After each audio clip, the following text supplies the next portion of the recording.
Hello everyone and welcome to another episode of the Rouge Rugby podcast where we talk about real Canadian rugby. I'm Stu Hardy, joined again by Jeff Robinson. Jeff, the Pac 4 is back. The Pacific 4 series is kicked off. It's the United States' duty to be hosting, and they were up against the Black Ferns as the first game of the tournament, and we're not really fussed about that result. What we care about is the Canada result against Australia.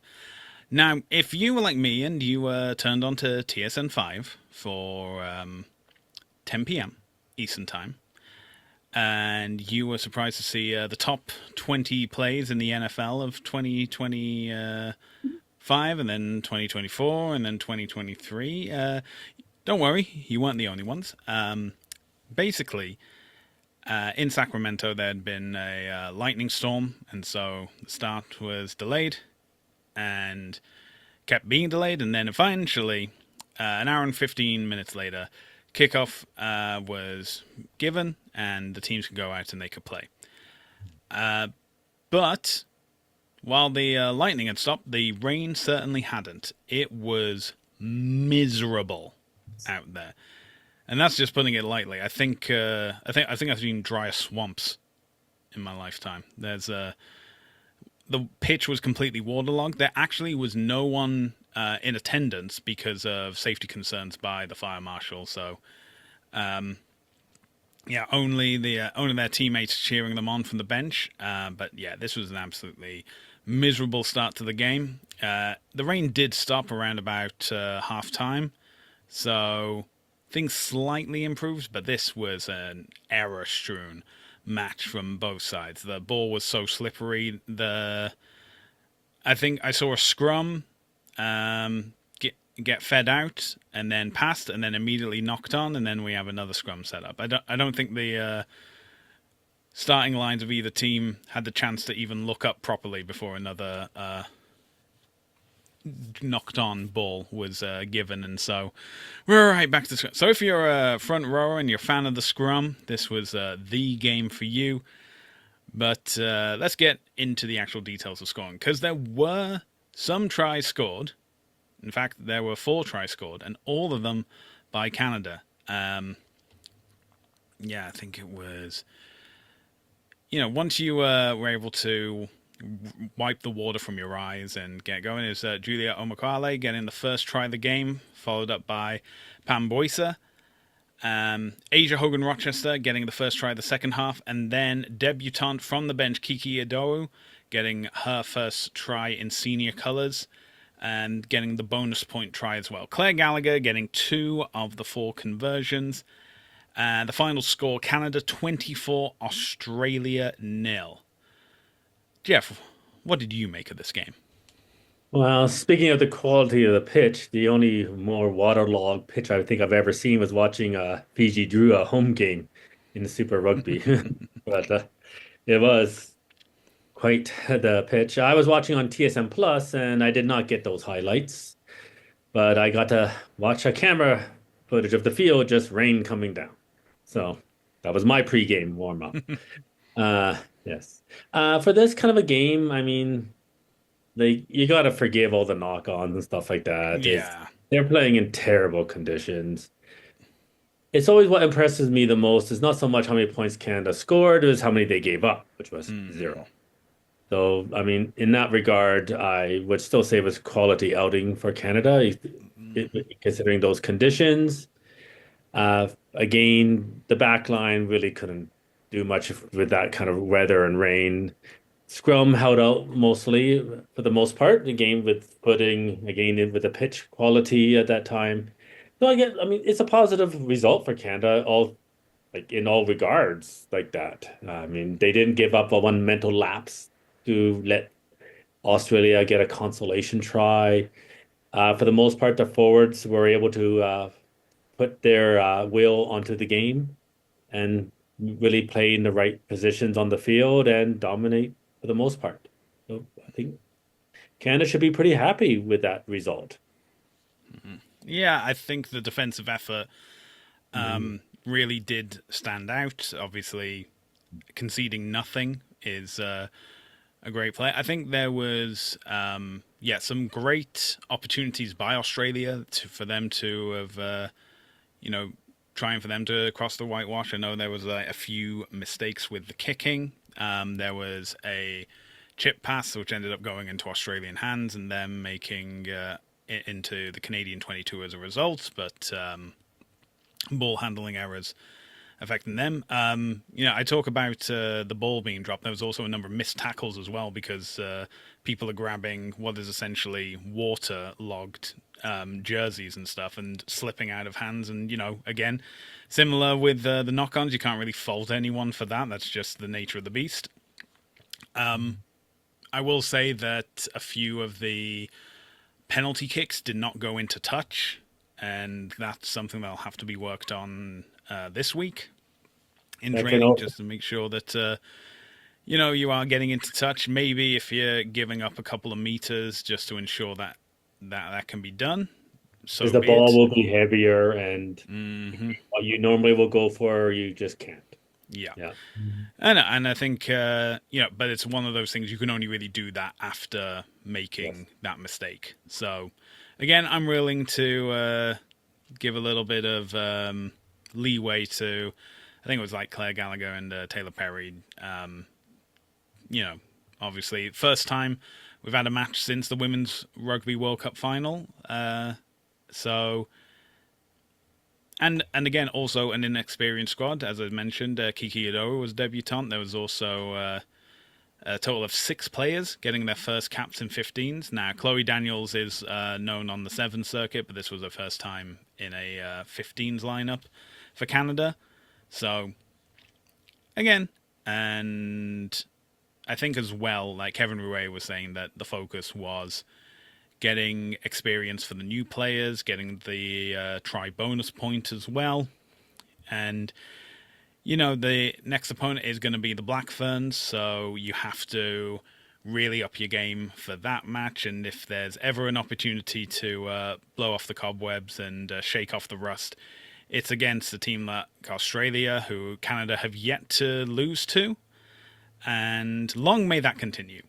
But ultimately is that this was a torrid game, torrid weather, more so than anything else. But the women were able to overcome those obstacles. The defense held strong.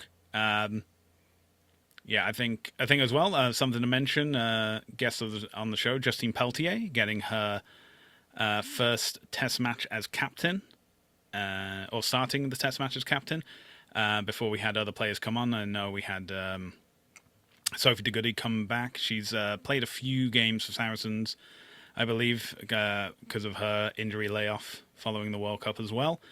And, it's good to see her, back out on the pitch and being able to talk to the ref and,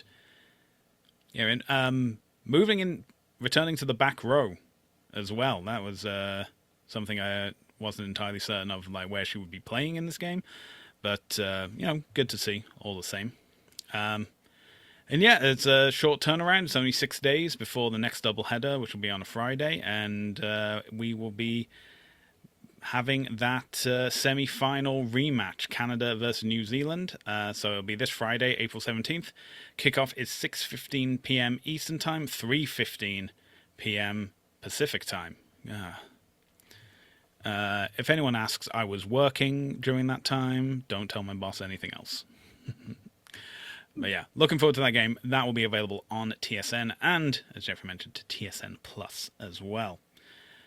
But it hasn't been only women's rugby this weekend. We've had the continuation of MLR. Jeff, you have some news from MLR of a certain Canadian variety. Well, really, the national senior team captain, Lucas Rumble, was named to the Week 3 Team of the Week. So congrats to him. He had an excellent game for Chicago Hounds. I watched that game. Yeah, he showed a lot of aggression and passion and scored, I believe, a couple of tries. So congrats to him. Yeah, fantastic. We always like to see Canadians doing well. And even though there are far fewer Canadians in this season of MLR, any Canadian success is success that we celebrate. Mm-hmm. Now, there's been a bit of news going on at Rugby Canada. So, on April 10th, the 2026 AGM was held. Obviously, a lot of admin stuff takes place during this time. This also includes going over the successes of the previous year. So, for 2025, that obviously included the Canadian women's 15s doing incredibly well and reaching the final, of the Women's Rugby World Cup, getting that incredible victory over the Black Ferns in the semi-final. It also includes the women's sevens team getting the third place in the World Sevens final. Obviously, the structure of sevens has changed, so it's a bit harder to tell. And of course, on the men's side, we had the men's 15s team qualifying for the 2027 Rugby World Cup, and the men's sevens team making it to the Sevens Division 3, which obviously took place earlier this year.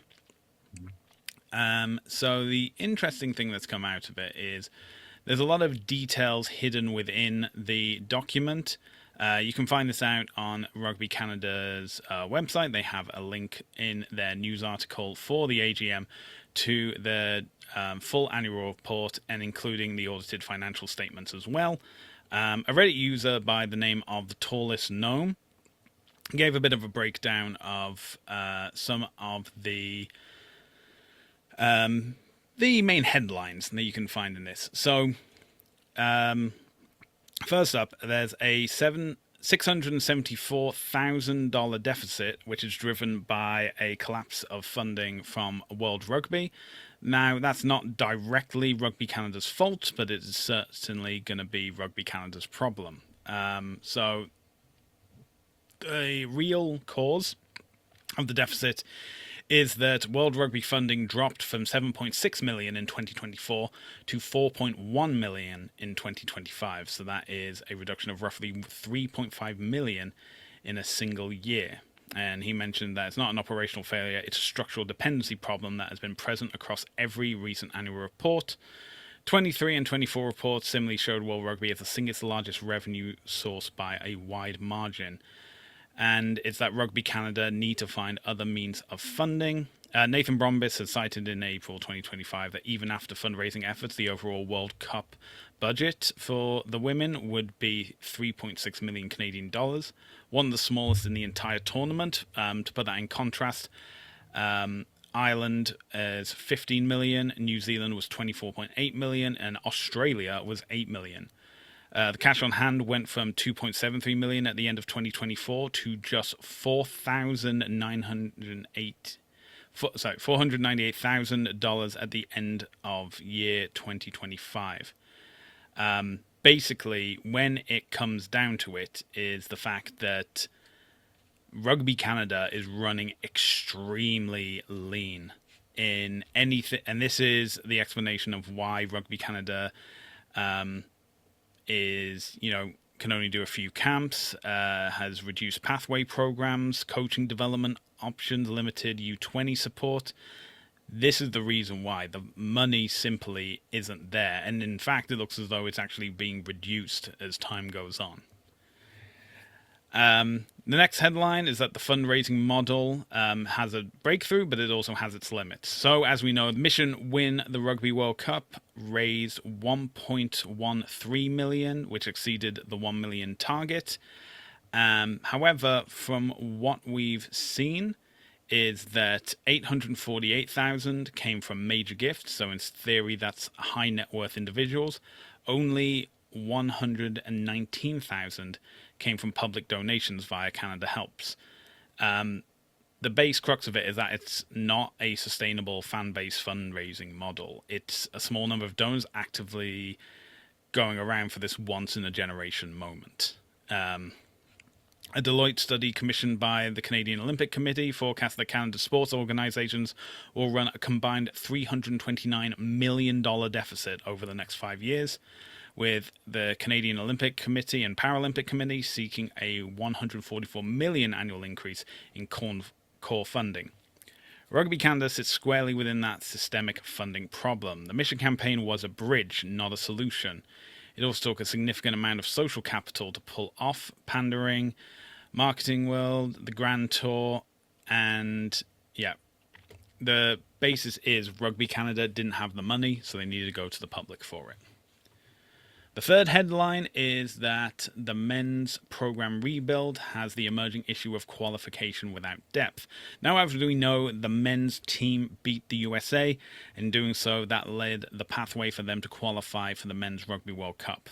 The problem is that the following 6 games that they played in 2025 against Japan, Fiji, Tonga, Romania, Georgia, and Portugal were all losses.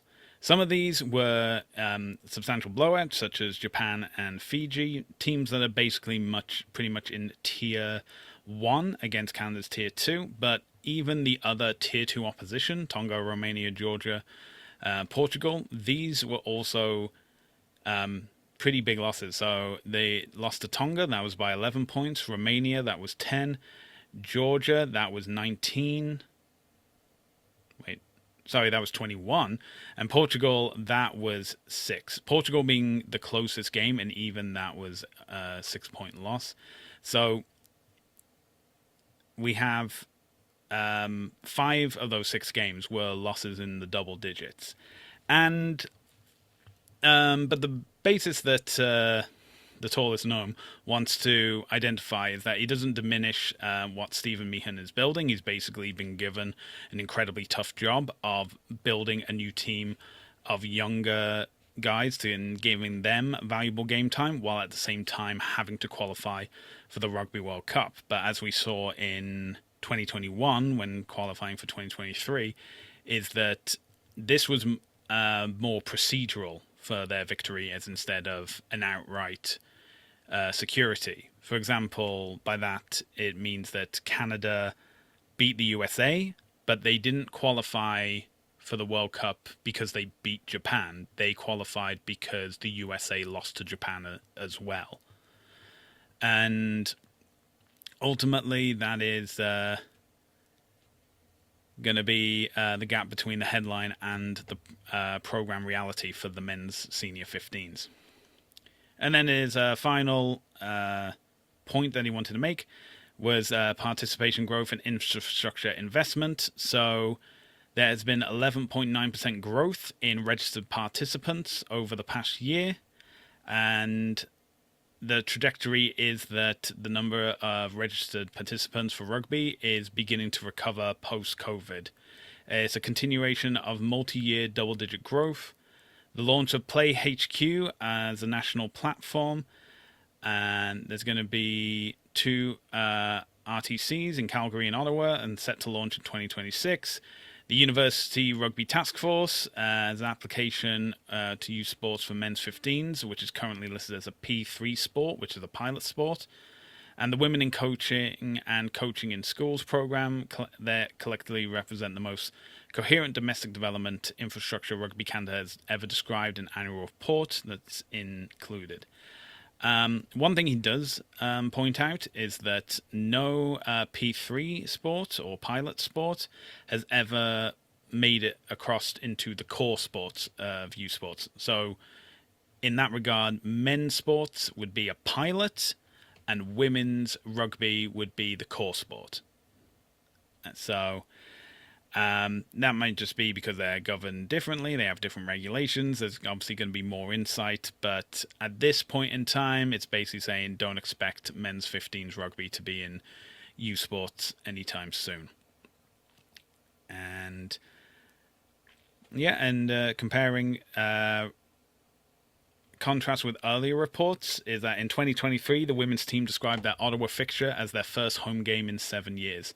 The 2025 report shows 4 home test matches hosted across 3 cities, 58,664 at the 2025 Vancouver Sevens, a new North American attendance record for women's rugby in Ottawa, and a new Alberta crowd record of 11,600 in Calgary.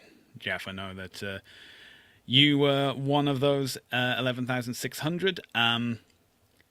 And getting down to the bottom line is that despite the Women's Rugby World Cup doing phenomenally well and getting a lot of eyes on the product, the unfortunate truth is that the men's game is what drives unions, and in turn, that is what drives World Rugby funding.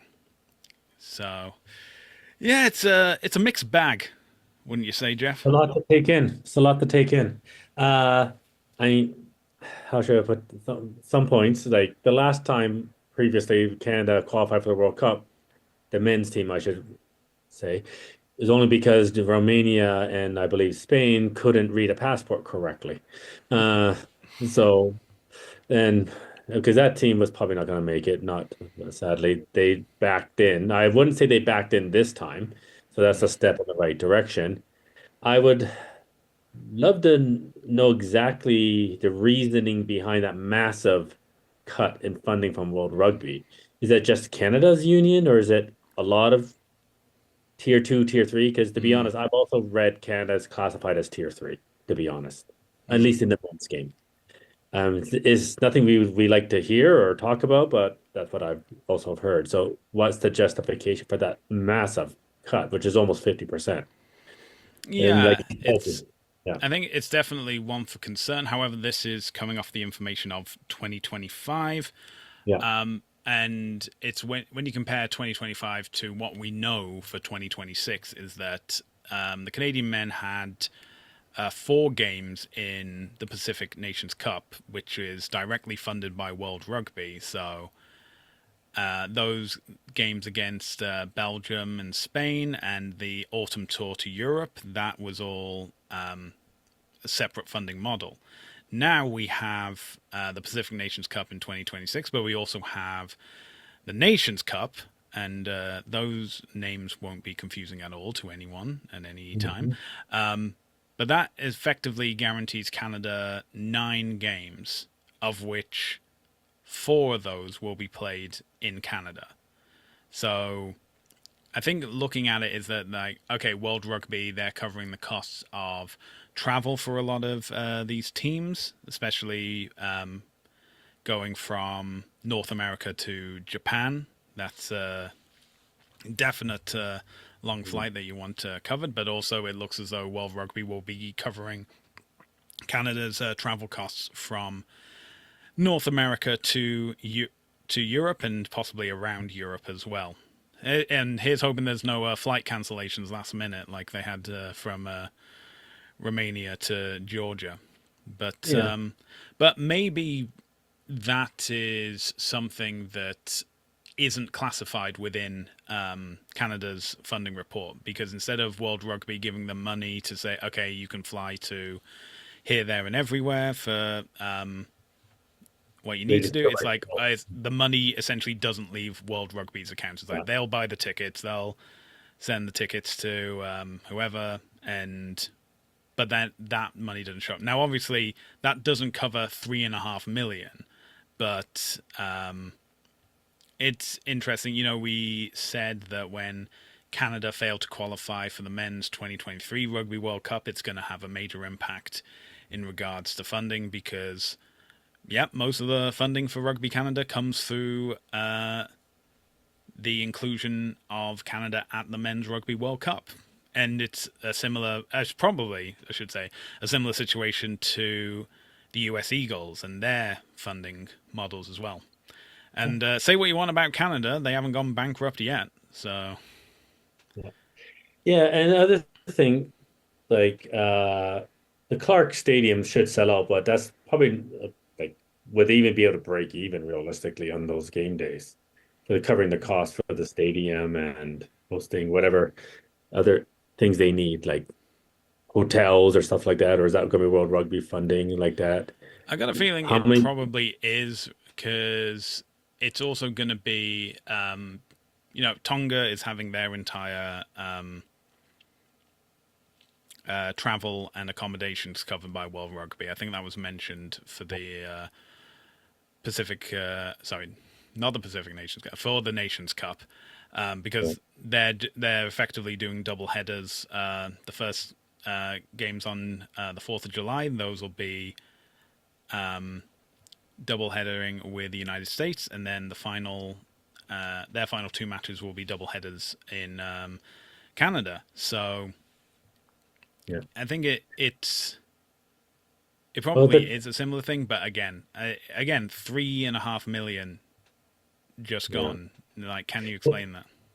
Well, the tickets aren't cheap either. I mean, Mm, obviously they're trying to cover the cost somehow. They're like $55 for the cheap tickets yeah. for at Clark Stadium. I didn't check the Winnipeg costs.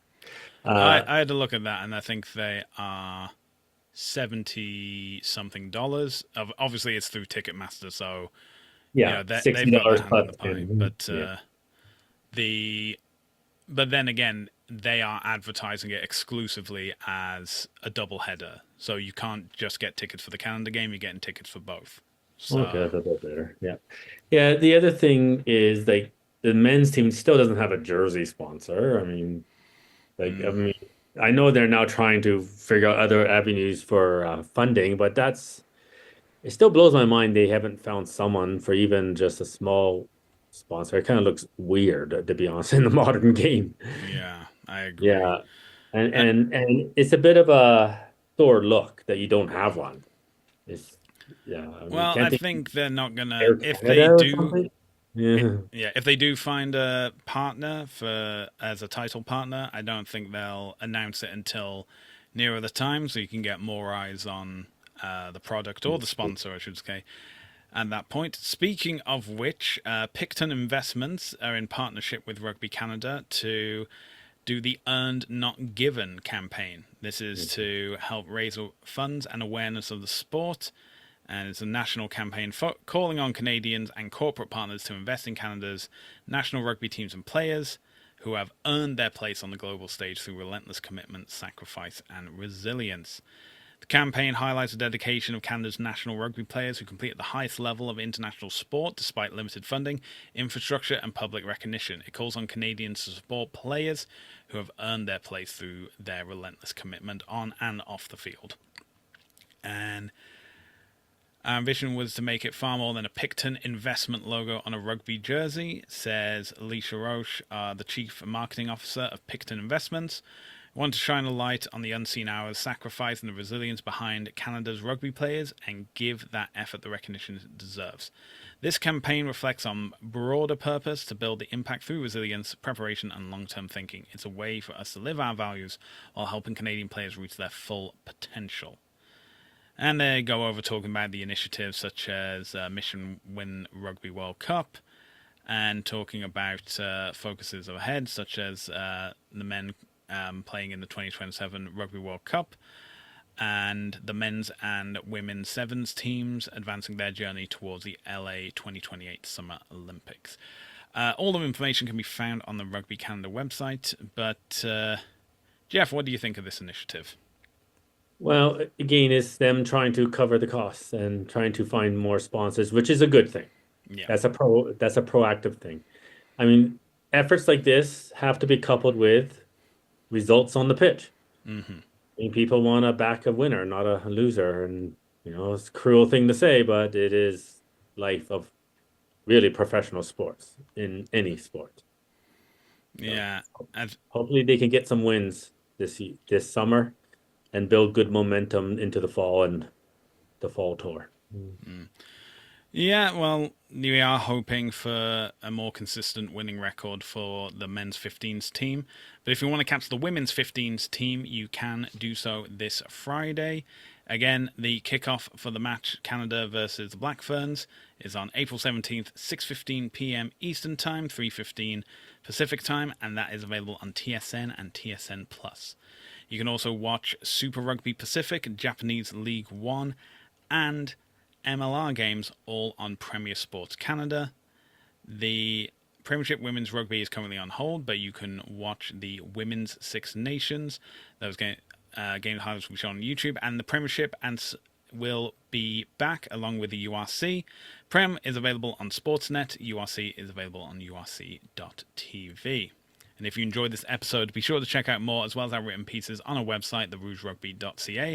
You can also find our podcast on Spotify and YouTube, and we are across social media, including Facebook, X, Instagram, TikTok, Threads, and Blue Sky, all at the Rouge Rugby.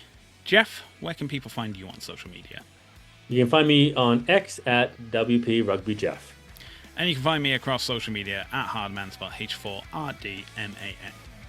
Well, Jeff, that's where we're going to end this episode. Thank you so much for joining me, and thank you all for joining us for another episode of the Rouge Rugby podcast, where we talk about real Canadian rugby.